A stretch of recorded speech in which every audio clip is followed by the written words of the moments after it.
In today's video, I'm going to teach you how to fix Microsoft OneDrive sync problems. If you've been experiencing issues with OneDrive not syncing your files correctly, don't worry, you're not alone, and thankfully, it's usually a simple fix. Let's walk through this process together, step by step. First, start by locating the OneDrive Cloud icon on your taskbar. This icon serves as your gateway to manage your OneDrive settings and troubleshoot any existing issues. It typically looks like a small blue or white cloud depending on your system settings. Clicking on this icon provides quick access to your OneDrive options. Once you've opened the OneDrive menu, look for the gear icon. It's the symbol for settings. Clicking on this will direct you to a menu where you can adjust various preferences and manage your cloud storage with ease.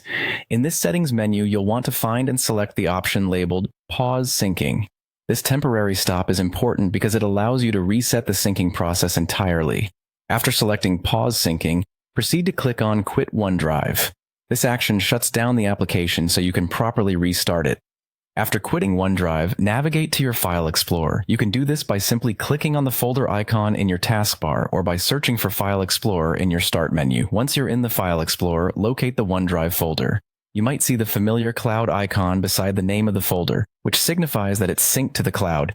With the OneDrive folder open, look for the Start OneDrive application. Clicking this will reactivate the service and give it a fresh start, often resolving any syncing issues. If you continue to experience difficulties, one more troubleshooting step you can try is accessing your Start menu and typing OneDrive into the search bar. When OneDrive appears, click on it to open the application directly. Sometimes, manually launching OneDrive from the Start menu can clear up any glitches that may have persisted. As a final tip, if after trying all these methods, your synchronization issue still isn't resolved, you can choose to reboot OneDrive entirely. This involves restarting your device to ensure that OneDrive gets a full refresh. Restarting your computer clears out temporary glitches and ensures that your application starts cleanly. Following these steps methodically can save you both time and frustration, ensuring your OneDrive runs smoothly and your files sync correctly. Keep these troubleshooting steps handy, and you'll tackle any future sync issues with ease. Thanks for watching, and I hope these tips have been helpful. If you have any other questions, feel free to reach out.